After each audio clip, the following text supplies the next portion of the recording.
And ito naman, guys, nakikita natin na talagang ito, grabe ito guys. Ito yung mga magagandang changes, mga magagandang pagbabago na magdadala ng limpak-limpak na salapi, mga kapiksi. Okay?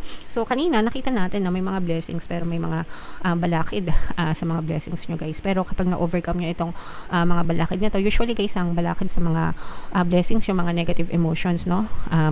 Reklamo, pagdating sa pera mga kapiksi, no, yung mga negative emotions like yung reklamo, yung pagko-complain, yung mga stress, mga worries, yung mga duda, no?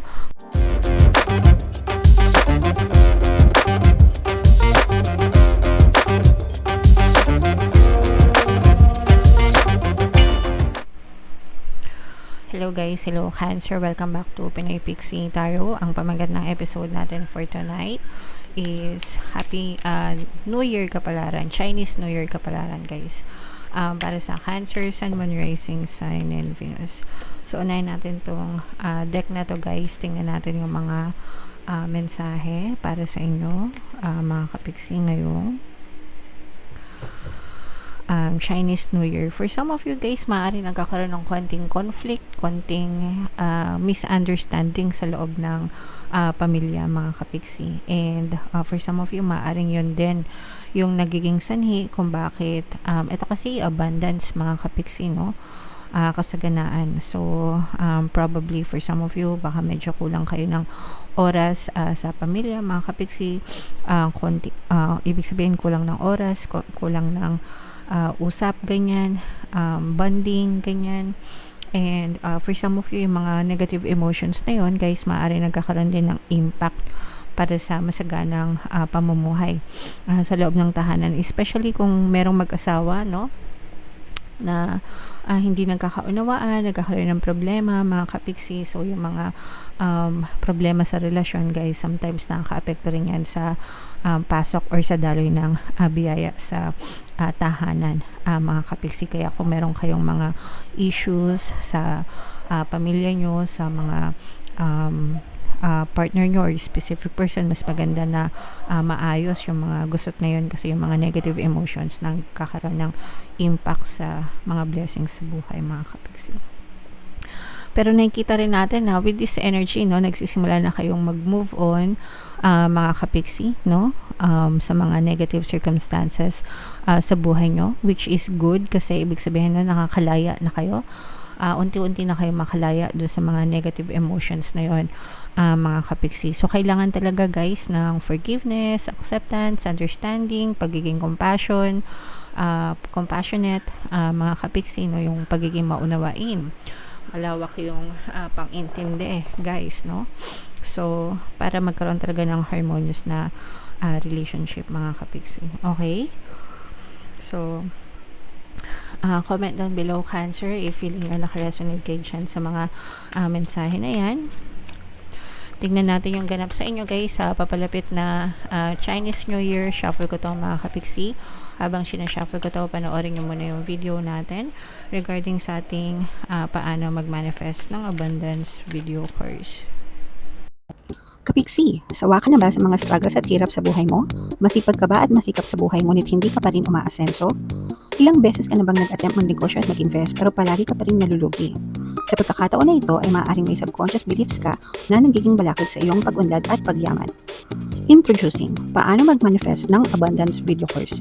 Dito ay matututunan mong ma-overcome ang mga balakid mo para tuluyan ka ng umunlad, umasenso, sumagana, maging matagumpay, successful at maswerte sa iyong kabuhayan, pera, trabaho, negosyo, salapi at kaperahan ng bonggang-bongga. Dali, mag-send na ng email sa pinoypixie@gmail.com at simulan na ang iyong pagyaman ngayon. Alright, so sa lahat ng gusto mag-apply ng course guys, yung promo natin ngayong January, magbibigay tayo ng 10% discount until January 31 guys, kaya mag-avail na kayo. And meron din tayong bagong course, mga kapiksi, paano mawala ang third party at magkaroon ng harmonious na relationship para mawala yung mga kabit ng mga jowa nyo guys.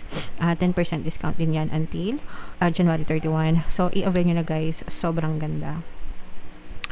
So, dito mga kapiksi, no, Cancer, kayo ay represent ng Queen of Cups. Ito yung ating reading para sa inyo. Meron ditong presence ng another fire sign, mga kapiksi, Aries, Leo, Sagittarius. For some of you, maaaring may fire element kayo sa inyong natal chart, or you may be dealing with another fire sign, mga kapiksi. So, ito, very positive ito, mga kapiksi, kumpara dun sa unang message na natanggap natin, no? For some of you, maaaring, ito guys, yung sinasabi natin na naka-move on na kayo, mga kapiksi. Kasi kung papansinin nyo itong itaas ko lang guys. Kung mapapansin nyo yung image ng card, di ko alam kung nakikita nyo, mga kapiksi, pero ito yung kamay niya, nakikita nyo ba? Tapos nakaposas yan. Nakakadena pala. Nakakadena. Yung kadena nakatali dito sa poste na to. Okay, now with this card, mga kapiksi, ibig sabihin nito, makakalag itong mga tali na to. Yan guys, yung mga posas na yan, yung mga kadena na yan, itong mga tali na yan, makakalag, no? Gamit itong sword na to, mga kapiksi. So, ibig sabihin nito, makakalaya talaga kayo, guys, dun sa mga kanigahan. For some of you guys, kasi parang feeling ko merong isang tao, isang bagay o isang sitwasyon na hirap kayong makalimutan, mga kapiksi. But parang kayo na rin yung magde-decide mismo, no? Ikaw ito, mga kapiksi, parang nagde-decide ka na putulin mo na yung connection mo dun sa tao na yun, sa bagay na yun, or sa sitwasyon na yun, mga kapiksi, and para magkakaroon ka ng disiplina by all means, no? Na makalimutan yon and makamove on na, kasi yung iba sa inyo parang nagsasawa na rin kayo na ma-stuck dun sa bagay na yon, mga kapiksi. So, syempre kapag kumbaga parang pinapalaya nyo yung sarili nyo mula dun sa mga negative na yun, kasi parang yung iba pwedeng na-trap kayo sa past, guys, okay? So, congratulations, mga kapiksi, sa pagkakaroon nyo ng self-discipline, guys. And ito naman ay mga magandang simula. Pasensya na kayo sa tahol ng aso. So, ito naman ay mga bagong simula, guys, sa pag-ibig at saka sa kaperahan, mga kapiksi, no? For some of you, talagang nilulook forward nyo itong mga bagong simula na to. Parang para sa inyo, mga kapiksi, no? Ngayong 2025, parang reset, no? Parang reset. Gusto nyong i-reset yung buhay nyo, mga kapiksi, na parang gusto nyo magsimula ulit.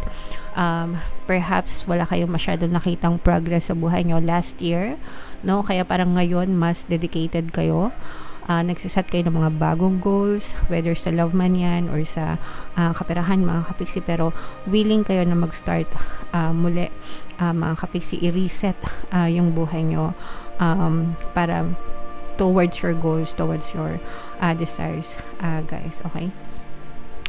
And ito naman, guys, nakikita natin na talagang ito, grabe ito, guys. Ito yung mga magagandang changes, mga magagandang pagbabago na magdadala ng limpak-limpak na salapi, mga kapiksi. Okay? So, kanina, nakita natin na may mga blessings, pero may mga balakid sa mga blessings nyo, guys. Pero kapag na-overcome nyo itong mga balakid nito, usually, guys, ang balakid sa mga blessings, yung mga negative emotions, no? Reklamo, pagdating sa pera, mga kapiksi, na yung mga negative emotions like yung reklamo, yung pagko-complain, yung mga stress, mga worries, yung mga duda, no? Kapag yan ay na-overcome nyo, nalampasan nyo, mga kapiksi, mawawala yung mga balakid na yun and papasok ng magaan yung mga blessings sa buhay nyo. Kaya, number 1, unang-una is iwasan yung magreklamo, no? Kahit na mahirap kayo or wala kayong pera, huwag kayong magreklamo. I-shift nyo sila into gratitude, pagpapasalamat, mga kapiksi. The more na nagpapasalamat kayo every day, the more na binubuksan nyo yung pintuan ng blessing sa buhay nyo, okay? Kasi ito yung kasaganaan, mga kapiksi, no? And with this 10 of Pentacles, ito yung kasaganaan sa pera, guys, okay? So, wag nyong hayaan na maharangan ito dahil lang sa pagiging nega nyo, dahil lang sa pagrereklamo nyo, mga kapiksi. Kung naghihirap yung buhay nyo ngayon, itanong nyo sa sarili nyo, mahilig ba ako magreklamo? Mahilig ba ako ma-stress? Mahilig ba ako mag-worry? Mahilig ba ako magduda? No? Kung nasagot niyo yan, malamang yan talaga yung sagot kung bakit naghihirap yung buhay niya, mga kapiksi. Okay? And, yeah, so ito yung mga magagandang changes and mga tawag dito, talagang maaabot nyo yung pangarap nyo, especially kung ang pangarap nyo, mga kapiksi, ay may kinalaman sa kaperahan. So, So, kung gusto nyo yumaman, umunlad, umasenso, sumagana yung buhay nyo pagdating sa kaperahan, sa trabaho, sa negosyo, mga kapiksi, talagang abot na abot nyo yung pangarap nyo ngayon pagpasok ng bagong taon, mga kapiksi, ng Chinese New Year, no? So, ngayon pa lang, mag-ready na kayo, mga kapiksi. Talagang parang papasok kayo sa ibang dimension ng buhay nyo. Mas mayaman, mas masagana, mas confident, mas parang better version ng buhay nyo, mga kapiksi. So look forward nyo yan, guys, sa mga asensado na, sa mga wala namang problema sa pera. Kung kayo naman ay asensado na, lalo pa kayong aasenso, Cancer. Okay? So, eto guys, paikot-ikot lang yung pera sa inyo, no? Grabe. Paikot-ikot lang, mga kapiksi, and lalo pang umaangat, no? Paangat. Yung iba sa inyo, guys, parang nadidiscover nyo na yung mga sikreto, no? For abundance, guys, no? Kaya paangat ng paangat talaga yung inyong kabuhayan, and more opportunities pa yung dumadating sa inyo, mga kapiksi. Although, mag-ingat din, guys, no? This is a very deceptive energy. Ito yung mga energy ng manloloko, scammer, fraud, no? Mag-ingat kayo sa mga manloloko. Syempre, minsan kapag marami kayong pera, 'di ba, gusto nyong i-invest, gusto nyong ilagay sa ganito, gusto nyong palaguin.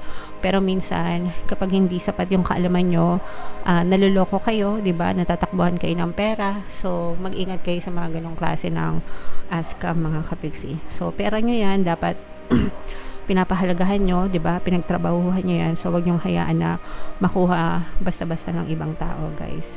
Okay?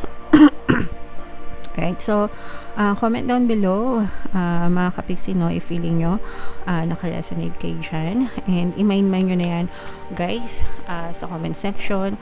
Kasaganaan sa pera, eto, kayamanan, magandang pagbabago, katuparan ng mga pangarap, level up, mga kapiksi, no, talagang abundance of money yung inyong nararamdaman. At saka itong mga bagong simula, guys, no, new beginnings, new opportunities para sa inyo, i-mind nyo na yan, guys, sa comment section. So, bunot lang tayo ng isang card pa dito, mga kapiksi, para sa additional na message for you. Listen to your body. Yeah. So, makinig sa mga katawan nyo. Mga kapiksi, wag abusuhin ang katawan, wag abusuhin ang kalusugan, guys, no? Health is wealth. And yung mga senyales, no, yung mga nararamdaman nyo sa katawan, senyales yan, signal yan ng katawan nyo na there's something wrong with your body, so you have to listen to your body. Ikaw, pahalagahan nyo yan, guys, okay? So, basahin natin, no matter how bad we feel, our bodies are always working on our behalf to create health and vitality. Meet your body halfway by acting on the messages it sends you. Whether it's a whisper or a roar, don't ignore what you hear. Listen to your body. It wants the best for you. So, alagaan nyo na, mga kapiksi, preventive measures, no? Prevention is better than cure, mga kapiksi. Kung meron naman kayong pambili ng mga vitamins and supplements, di ba? Mas mabuti na yung sinasagot nyo ng maaga yung mga tawag ng katawan nyo. Excuse me. And if meron kayong mga health cards, no, especially sa mga kapiksi natin nagtatrabaho, usually may mga health cards yan. Gamitin nyo, libre yun. Pa-check up kayo, guys, sayang. Para magamit nyo, para ma-check nyo kung there's something wrong with your body, mga kapiksi. Wag iti-take for granted ang kalusugan, guys. Okay? Alright. So, comment down below, mga kapiksi. If feeling nyo naka-resonate kayo dyan, and lahat ng magaganda dito, guys, i-mind nyo na sa comment section. For more tarot readings, mga kapiksi, ito yung ating playlist. Ito naman yung ating success stories ng paano mag-manifest ng abundance video course.